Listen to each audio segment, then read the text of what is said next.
this book. You need this book. She's not playing no games, okay? She's not playing no game. Set me free.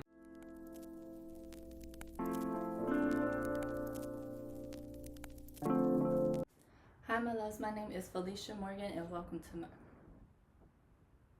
Hi, my loves. Welcome to my channel. My name is Felicia Morgan. Here I talk about faith, healing, and self-worth. So if that is something you are looking for, go ahead, stick around, hit the subscribe button, and let's get into today. So today we are talking about this book right here. It is called The Garden Within. It's written by Dr. Anita Phillips.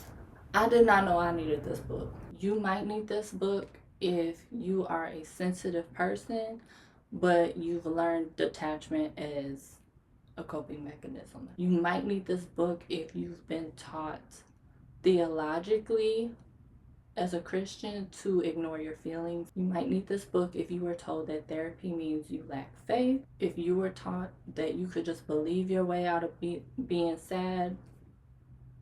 If you are at a point where you feel like you love God and you love His words, but the scriptures are just not cutting it, one, you need to go to therapy, and two, you might need to pick up this book. So before we get into my favorite points from the book, let's just go back to the beginning. So y'all know I've been talking a lot about my healing journey and just sharing along the way.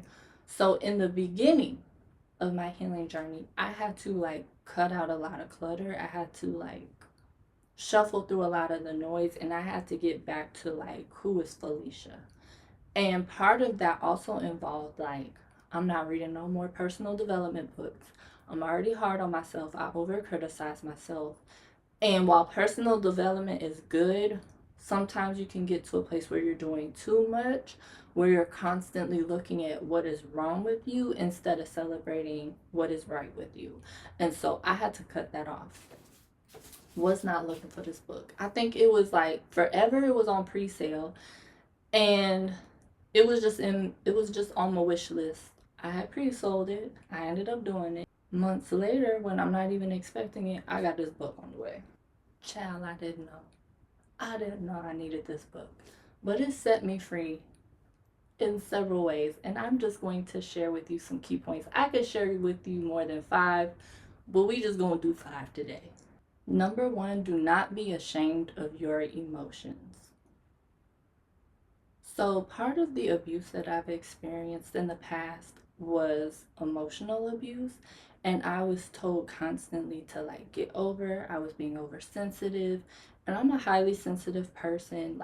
If you tell me a sad story, I feel it. I feel what you went through. It's actually a gift that God gave me, but I didn't know that at the time. I didn't see it that way. I just constantly felt like something is wrong with me, and I would always ask God, why did you make me this way? Why did you make me so sensitive? Why can't I just get over this? Why is this so hard? Why am I crying? Why do I feel like this? Just make me stronger. Page 21. Disconnecting from your feelings is not an act of faith, it's an act of avoidance. God gave us our emotions for a reason. Now, some of us have a gifting where we're very empathetic with others. God gave us our emotions as a tool and a resource. And so when your internal alarm system is going off, that's not the time to ignore how you feel. It's a time to pay attention. Now, I've always said, your emotions is not someplace you should stay. And you also shouldn't be making decisions from your emotions. But we do need to be in tune with our internal thermometer to recognize what is happening and why do I feel this way and what is going on, and making sure that we're paying attention to our surroundings because of it. But do not be ashamed of your emotions and do not avoid them. That is not an act of faith. Lesson 2, take your time to heal. Y'all, I don't even know what else I can add to this. I'm going to just have to read this whole paragraph on page 44, okay? I don't know if this is for you, but it definitely was for me. In the garden, we no longer idolize achieving in spite of our pain. We celebrate taking time to heal. When you live your life from the inside out. Tending to your heart first. The life you produce will be a life you can sustain.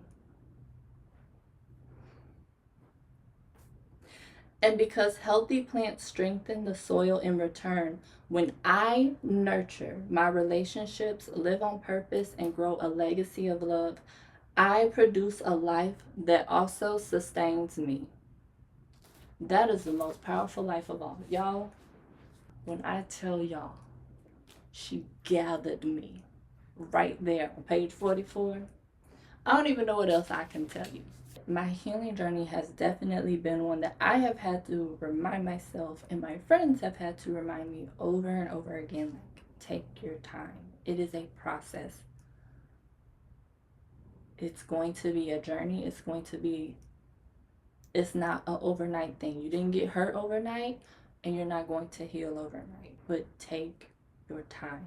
And what she said was so powerful, because it's not just giving yourself grace to give yourself grace, but you want to be able to heal properly so that you have a life that pours into you as you pour out. And so it's a cycle that sustains you. And living in a performance world where I was constantly getting burned out, that was a very powerful message to me. If I didn't get nothing else in the book, I got that right there. Lesson 3. God is not afraid of my emotions. We can say to God, like, I'm scared, I'm sad, I'm depressed, I'm anxious, I'm this, I'm that. And no, that is not who I am. No, that is not my identity. But God, this is how I feel. Show me how to process it, and show me how to trust you with this so that I can have victory over it instead of it keeping me in my current situation. Like, He's not afraid of your emotions. You don't need to avoid them. You don't need to be ashamed of them. You can actually bring them to God and present them to Him, and He will show you what to do with it. Because He is a God of comfort. He is a comforter, and He would not be a comforter if we didn't need comforting.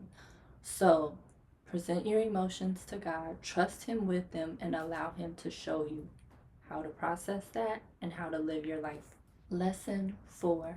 My emotions are not a lack of trust. God gave me my emotions. So just because I become aware of them, or just because I feel them during my circumstances, does not mean that I lack trust. I can believe that God is leading me to the promised land and grieve what I went through. That has nothing to do with how I trust God. My emotions have nothing to do with how I trust God. I have to trust Him that in spite of how I feel, He loves me unconditionally, and that He's going to show me how to navigate these emotions and be victorious despite my circumstances, despite what I see around me, and despite how I feel at the moment. So be okay with sitting with Him, be okay with presenting those emotions, and know that you can also trust God, and you can also feel what you feel. We are human beings, we're not robots. It is okay to feel the way that you do, and know God gonna get you through this too. So lesson 5 is some bad theology that I was taught, that this book helped me to rewrite that narrative and rewrite how I understand my thoughts and my heart and what comes out. And so lesson 5 for me is that you can't just think your feelings away. I was told a lot of times to, like, just be more grateful, just be more thankful. You're not this, you're not that if you're feeling like this. And that is not true. How we feel can affect how we operate spiritually. Like, they're all intertwined, but I'm not going to be able just to think myself out of something, because how I feel influences how I think, not the other way around. And I was taught it the opposite way, like, I'm thinking wrong, therefore I'm feeling wrong. And that is not, according to Dr. Anita Phillips, that's a wrong theology. So all in all, I very much thoroughly enjoyed this book. It was very eye-opening, and it definitely helped me have a better view of myself as someone who has experienced emotional abuse and taught incorrect theology about how my emotions operate within me. If you have experienced that, or you're just on your healing journey and you're attempting to understand your emotions, I highly suggest you get this book. Okay? If you can't tell by now, I really enjoyed it. So if you have read her book, please let me know some things that stood out to you. What are some lessons that you learned, or insights about yourself that you learned? I would love to hear it. All right, y'all, so that's what I have for you today. Thank you so much for stopping by on this video. If you didn't do it in the beginning, go ahead and subscribe and turn on your post notifications. That way you know about the next one. And I will see you next time. All right, bye.